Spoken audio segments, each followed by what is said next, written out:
Shalom. Ya, puji Tuhan, kita bersyukur untuk kasih Tuhan bagi kita yang memberikan kita lagi waktu untuk boleh beribadah dan mendengarkan firman Tuhan di malam hari ini. Ya, saudara, firman Tuhan bagi kita terambil dari Markus pasal 1. Mari kita lihat bersama. Markus pasal 1 ayat 16 sampai 20. Sekali lagi, Markus pasal 1 ayat 16 sampai 20, saudara. Jika saudara sudah menemukannya, kita akan membaca bergantian ayat-ayat itu. Dengan judul perikop, Yesus memanggil murid-murid yang pertama. Saya bacakan yang genap, silakan saudara membaca ayat ganjilnya. Ketika Yesus sedang berjalan menyusur danau Galilea, ia melihat Simon dan Andreas, saudara Simon. Mereka sedang menebar jala di danau, sebab mereka penjala ikan. Yesus berkata kepada mereka, "Mari, ikutlah aku, dan kamu akan menjadikan penjala manusia." Lalu mereka pun segera meninggalkan jalannya dan mengikut dia. Dan setelah Yesus meneruskan perjalanannya sedikit lagi, lihat dia bersama Zebedeus dan Yohanes sedang membereskan jala di danau. Yesus segera memanggil mereka dan mereka meninggalkan ayahnya Zebedeus di dalam perahu bersama orang-orang upahannya, lalu mengikuti dia. Puji Tuhan, saudara. Sampai sedemikian jauh pembacaan kita, firman Tuhan, renungan kita malam hari ini. Diberkati kita yang mendengarnya, saudara, terlebih kita yang melakukannya di dalam kehidupan kita sehari-hari. Nah, saudara yang terkasih, jika LAI memberi judul perikop yang barusan kita baca, yaitu Yesus memanggil murid-murid yang pertama, adalah tepat. Sebab kenapa? Karena memang teks itu berbicara tentang murid-murid Yesus yang 12 orang yang pertama kali dipanggil oleh Yesus. Nah, mereka disebut murid-murid. Ya, mereka disebut murid-murid. Tentu ada yang menjadi alasan sebab mengapa mereka disebut murid. Ya. Nah, saudara, malam ini tema firman Tuhan yang akan kita renungkan adalah murid Kristus sejati. Ya, murid Kristus sejati. Nah, murid-murid yang dipanggil pada waktu itu, mereka disebut murid Kristus. Ada beberapa alasan, saudara. Yang pertama adalah karena mereka mengikut Kristus. Ya, ketika Yesus dikatakan di situ berjalan menyusur danau Galilea, lalu ia melihat Simon, Andreas, lalu kemudian dia berkata kepada mereka, ayat 17, Yesus berkata kepada mereka, "Mari, ikutlah aku, dan kamu akan kujadikan penjala manusia." Nah, mereka disebut murid. Alasannya adalah karena mereka mengikut Kristus. Ketika Yesus berkata, "Ikutlah aku," maka selanjutnya, saudara, ayat 20, Yesus memanggil mereka dan mereka meninggalkan ayahnya Zebedeus di dalam perahu bersama orang-orang upahannya, lalu mengikuti Yesus. Jadi mengapa mereka disebut murid? Alasannya adalah karena mereka membuat keputusan untuk mengikut Yesus. Ya, ini yang pertama, saudara. Nah, yang kedua, mengapa mereka disebut murid-murid Kristus?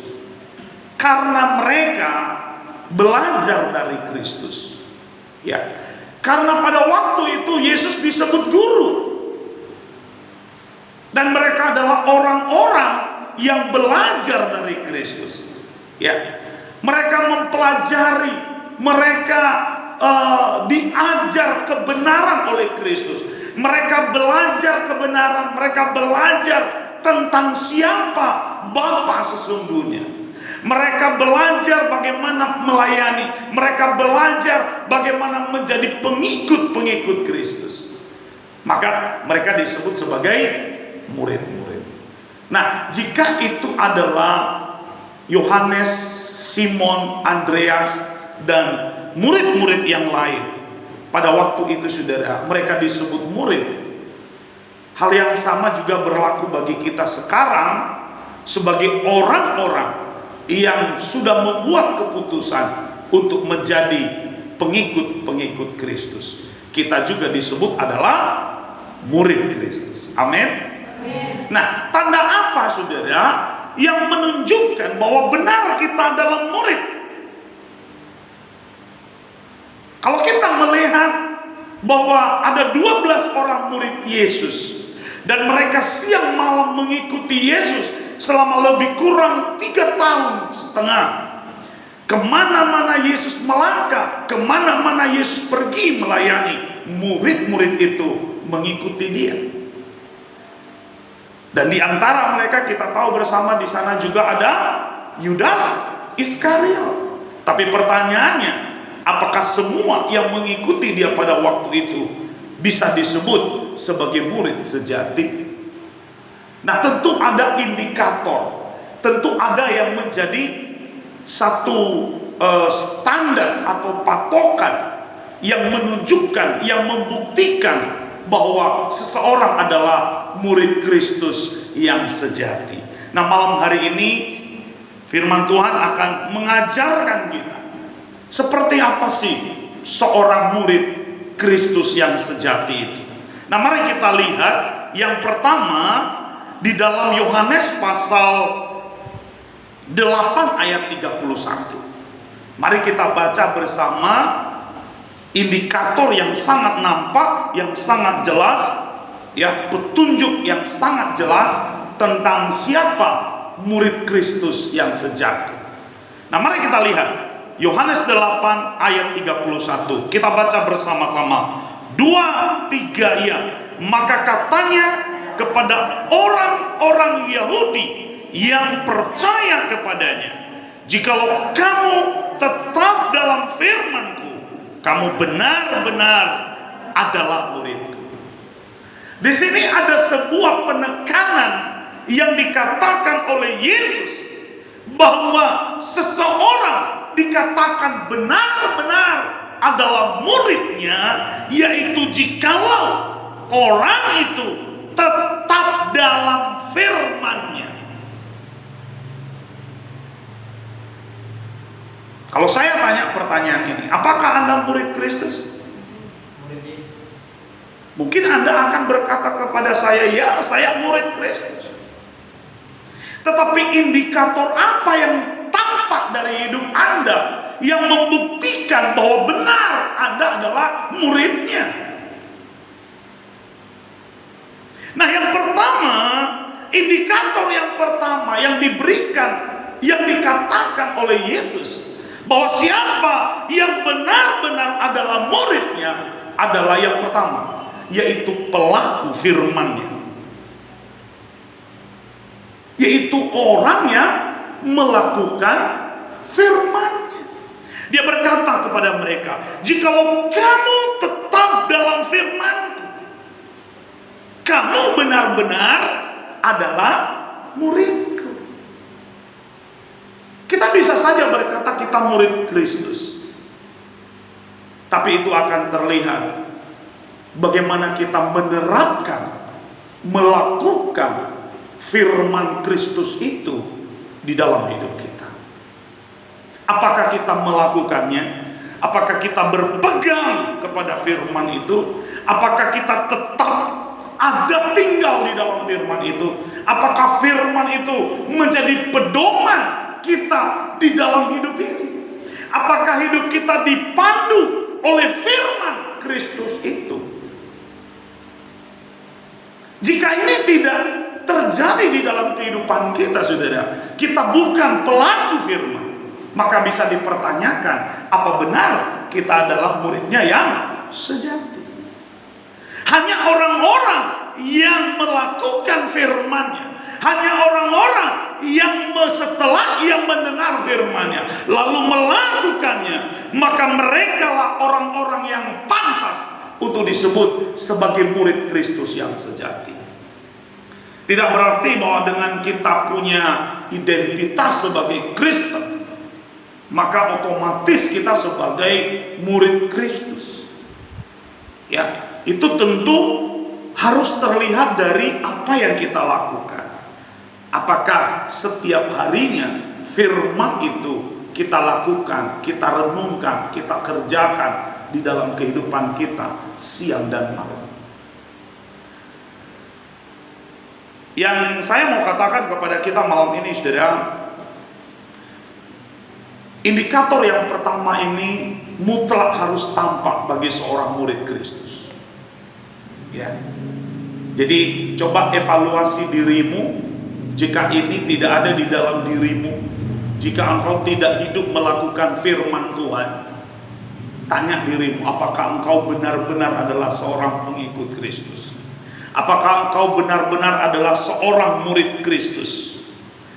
Tepatkah, layakkah engkau menyandang sebutan nama sebagai pengikut Kristus, sebagai murid Kristus? Ya, karena Yesus berkata kepada murid-muridnya bahwa hanya orang-orang yang melakukan firman-Nya itu yang disebut sebagai muridnya. Itu yang pertama, saudara. Yang kedua, indikator yang kedua yang akan tampak di dalam kehidupan orang yang menyebut diri sebagai murid Kristus. Kalau kita melihat di dalam Yohanes pasal 13 ayat 35. Sekali lagi dalam Yohanes 13 ayat 35, kita akan melihat indikator kedua ya, yang akan tampak di dalam kehidupan orang yang disebut sebagai murid Kristus. Mari kita lihat, saudara, Yohanes 13 ayat 35. Kita baca bersama-sama. 2-3 ya. Dengan demikian semua orang akan tahu bahwa kamu adalah murid-muridku, yaitu jikalau kamu saling mengasihi. Jika indikator yang pertama tadi, saudara, yang menunjukkan seorang murid Kristus itu adalah pelaku firman, maka yang kedua, dia adalah pengasih akan sesama. Yesus berkata, semua orang akan tahu. Kenapa? Karena orang-orang akan melihat bagaimana sikap hidup, perilaku seorang murid Kristus sejati, yaitu bahwa kamu adalah murid-muridku, yaitu jikalau kamu saling mengasihi. Kita lihat orang di dalam gereja sekarang ini, saudara, seringkali tidak saling mengasihi. Ya, ada kebencian, ada sakit hati, ada kepahitan satu dengan yang lain. Saya pernah melihat sebuah kor, dan saya tahu bahwa ada 2-3 orang peserta kor itu, anggota kor itu, saling tidak menyapa. Mereka sama-sama adalah anggota dalam sebuah kor, tapi bisa saling tidak menyapa. Kenapa? Tentu ada yang menjadi persoalan, bukan? Kalau dia tidak menyapa, tentu ada sesuatu masalah. Nah, ini tentunya tidak elok ya dilihat oleh orang. Kalau ada orang yang menyebut dirinya sebagai murid Kristus, tapi kasih akan Kristus itu tidak ada di dalam hidupnya. Nah, Yesus berkata bahwa kamu adalah murid-muridku, yaitu jikalau kamu saling mengasihi. Sebagai orang-orang yang sudah menerima kasih Kristus, memang sepantasnya, saudara, kita mengasihi orang lain. Kita mengasihi sesama kita, orang seiman dengan kita. Ya, kita mengasihi sahabat kita. Kita mengasihi orang lain. Bahkan kita pun mengasihimu musuh kita. Ya. Saya pernah naik sebuah bus, lalu ada seorang nenek. Setelah saya berkenalan dengan dia ngomong seperti ini. Saya dulu kagum ajaran Kristen, tetapi sekarang tidak. Saya bertanya, Nek, kenapa dulu kagum dan sekarang tidak? Dia berkata, ketika pertama kali saya bersahabat dengan seorang Kristen, lalu waktu itu saya masuk di ruang tamunya dan di sana ada sebuah Alkitab. Dan saya membaca di situ, di dalam Alkitab itu dikatakan demikian, bahwa jika pipi kananmu ditampar, maka berilah pipi kirimu. Jika engkau dilempar dengan batu, lemparlah dengan pisau. Wah, saya kagum sekali. Ya, itu luar biasa sekali ajaran itu. Tetapi kemudian saya menjadi tidak kagum oleh karena saya tidak melihat hal itu di dalam kehidupan orang-orang Kristen. Mereka tidak saling mengasihi. Egois. Mereka mementingkan dirinya sendiri. Nah, saudara yang terkasih, apakah indikator yang kedua ini ada di dalam kehidupan kita? Apakah itu terpancar di dalam kehidupan kita? Apakah kita melakukannya? Kita mengasihi?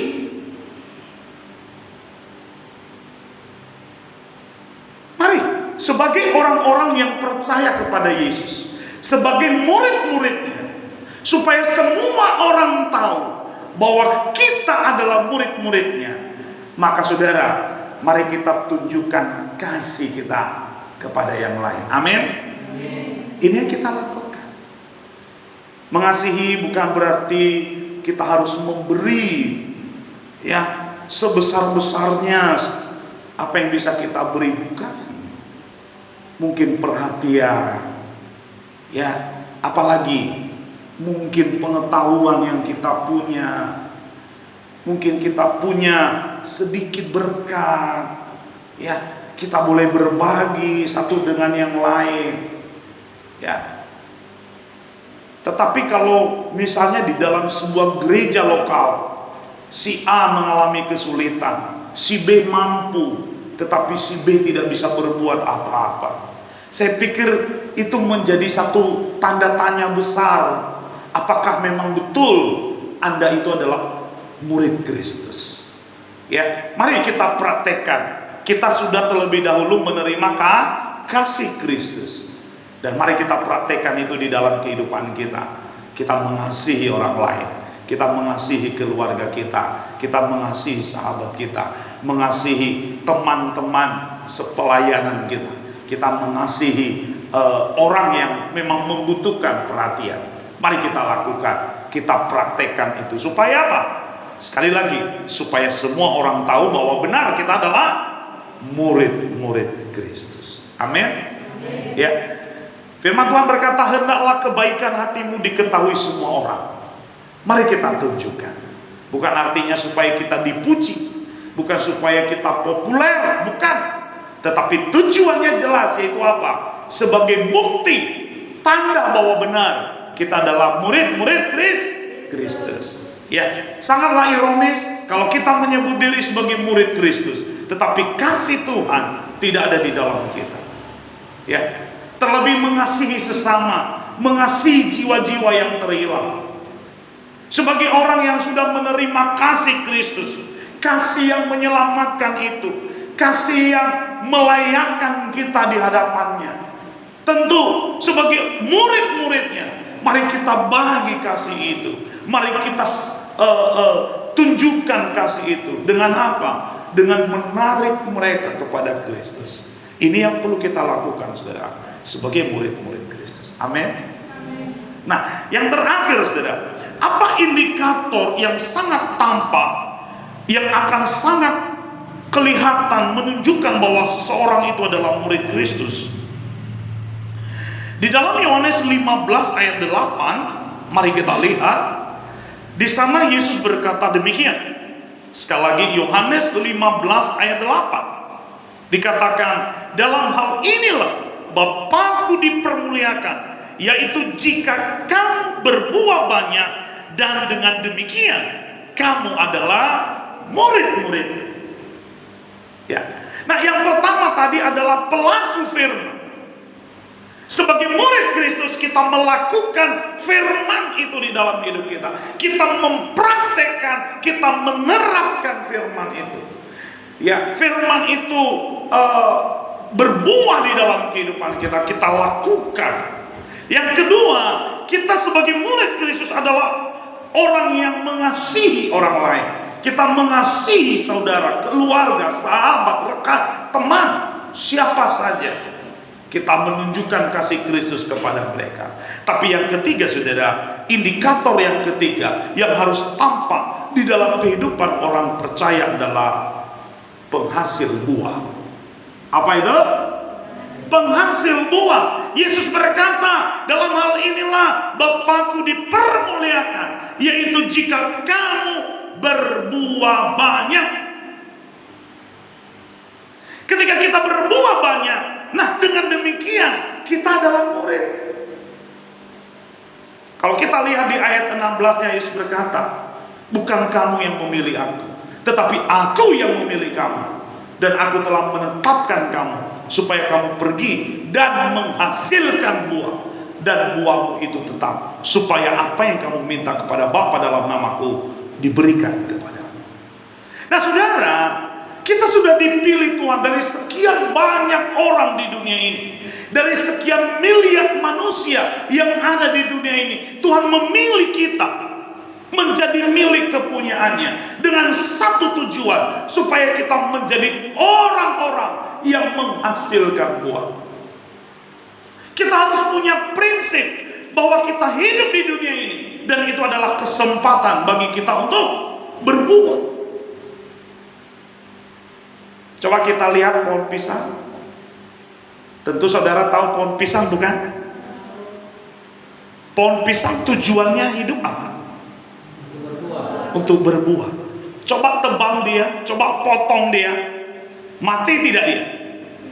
Selama masih ada akarnya, ya, dia tidak akan mati. Berkali-kali kamu tebang dia di tengah, kamu potong dia, tetap dia akan tumbuh. Pertanyaan saya, kapan pohon pisang mati? Setelah ia berbuah. Kenapa prinsip ini tidak kita pakai di dalam kehidupan kita sebagai orang-orang yang mengaku percaya sebagai pengikut Kristus? Yesus mau kita berbuah, dan dia berkata bahwa itu yang menunjukkan bahwa kamu adalah murid, yaitu ketika engkau berbuah banyak. Kalau kita melihat pohon pisang menghasilkan buah apa? Buah pisang, ya kan? Kalau pohon rambutan, ya rambutan. Kalau durian, ya pohon durian menghasilkan durian, kan begitu ya? Apakah saudara pernah melihat durian berbuah pepaya? Atau pohon kelapa berbuah rambutan? Tidak akan pernah, bukan? Pohon mangga menghasilkan mangga, ya. Pohon pisang menghasilkan pisang, pohon manggis menghasilkan manggis. Nah kalau demikian, Anda sebagai murid Kristus, Anda sebagai pengikut Kristus, buah apa yang seharusnya Anda hasilkan? Buah apa? Sebagai pengikut Kristus, hasilnya harusnya Anda menghasilkan buah apa? Lihat, pohon durian hasilnya durian. Pohon mangga menghasilkan mangga. Kalau begitu, murid Kristus menghasilkan apa? Hah? Dua. Coba saya ulangi ya. Coba saya ulangi. Pohon mangga menghasilkan mangga. Pohon durian menghasilkan durian. Lalu orang Kristen, murid Kristus menghasilkan apa? Hah? Menghasilkan apa? Yang murid Kristus. Tadi mangga menghasilkan apa? Pohon mangga menghasilkan apa? Mangga. Jadi kalau orang Kristen, murid Kristus menghasilkan apa? Ya murid Kristus juga. Jadi kita baru benar-benar adalah murid Kristus kalau kehidupan kita juga menarik orang lain untuk menjadi murid Kristus. Kalau di dalam kehidupan kita tidak pernah menarik orang untuk menjadi murid Kristus, maka dipertanyakan, apa betul kita adalah murid? Jangan berani menyebut dirimu murid Kristus kalau engkau tidak pernah berbuah menghasilkan murid. Makanya pikirkan ini mulai dari sekarang. Jangan sampai Kristus menemukan engkau tidak berbuah.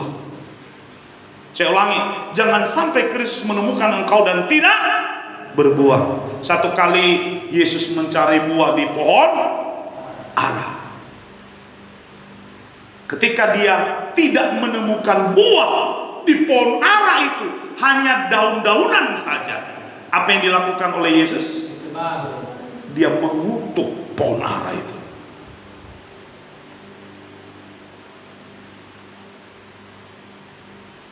Jika kehidupan kita juga tidak menghasilkan buah, kita menjadi pohon yang mandul. Kita menjadi orang Kristen yang mandul. Saya percaya Tuhan tidak akan senang dengan kita. Tuhan tidak akan bangga dengan kita. Ya, sebab dia katakan dalam hal inilah Bapakku dipermuliakan, yaitu jikalau kamu berbuah banyak. Bahkan bukan hanya sekedar berbuah, Tuhan mau kita berbuah banyak dalam jumlah yang banyak. Tuhan mau buah-buah yang kita hasilkan itu bukan hanya 1, 2, 3, tapi Tuhan mau kita menghasilkan buah yang sebanyak-banyaknya. Coba perhatikan, dia berkata di situ apa? Dan buahmu itu tetap. Apa buah yang tetap? Apa buah yang tetap? Artinya yang bertahan sampai selama-lamanya. Buah apa? Apa? Buah apa? Buah apa? Buah jiwa-jiwa.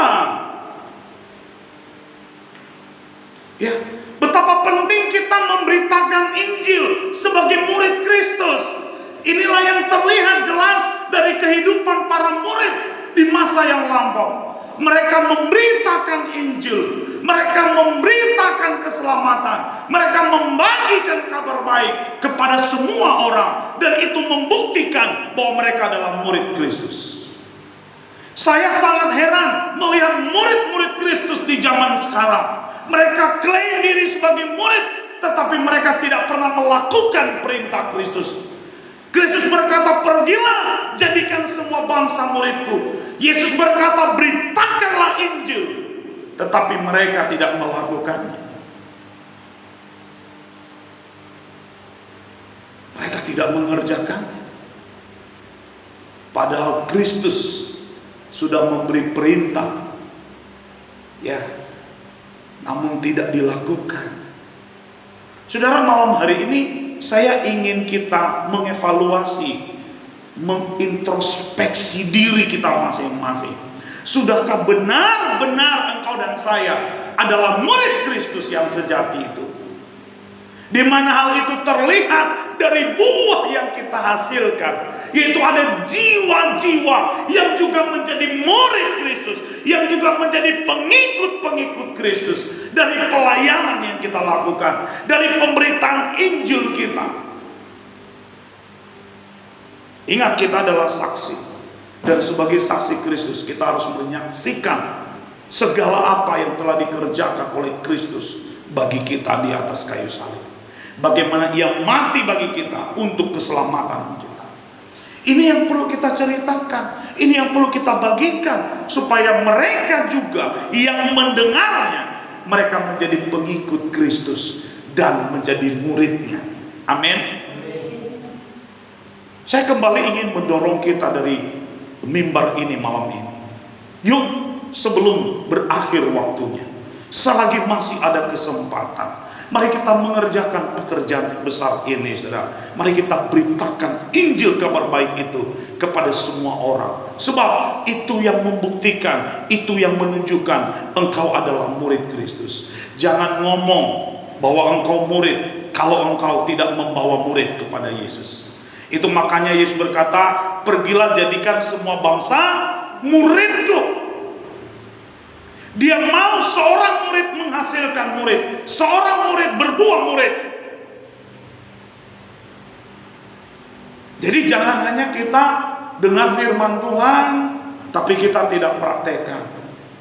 Kita terima keselamatan, tapi kita egois, nggak kita bagikan. Sebagai murid harus berbagi, amin. Ya, itu artinya mengasihi. Karena kita tidak mau dia binasa, kita mau dia diselamatkan. Nah, itulah 3 hal yang menjadi indikator yang paling utama yang membuktikan seseorang adalah murid. Pertanyaannya, saudara, dari ketiga ini, apakah hal ini terlihat di dalam hidupmu? Bahwa engkau adalah orang yang melakukan firman-Nya, engkau pelaku dari firman Kristus. Bagaimana firman itu mempengaruhi hidupmu, bagaimana firman itu menjadi pedoman di dalam hidupmu, menjadi panduan di dalam kamu membuat keputusan-keputusan penting di dalam kehidupanmu, di dalam kamu menjalani kehidupanmu setiap hari. Apakah firman itu terterapkan di dalam kehidupanmu sehari-hari? Nah, itu perlu menjadi pertanyaan buat kita, saudara, supaya kita makin mengerti bahwa betul saya adalah murid. Dan yang kedua, saudara, adakah kasih Kristus terpancar di dalam kehidupan kita? Sebab orang yang menjadi murid pasti mengasihi. Ya, murid Kristus itu mengasihi. Ya, sangat nampak, sangat jelas di dalam kehidupan mereka. Yang terbaik yang ada di dalam kehidupan mereka, yaitu keselamatan dibagikan kepada orang lain dengan kasih. Saya mau katakan, tanpa kasih, jutaan orang di sekeliling kita akan binasa. Oleh karena apa, saudara? Kita egois. Kita tidak membagikan mereka kabar baik. Dan yang terakhir, saudara, sebagai murid Kristus, maka tanda ini mutlak harus ada, yaitu apa? Kita menghasilkan buah. Buah apa? Buah jiwa-jiwa. Murid Kristus menghasilkan murid Kristus. Dan biar kiranya kebenaran firman Tuhan ini memberkati kita semuanya. Amin. Mari kita berdoa. Saudara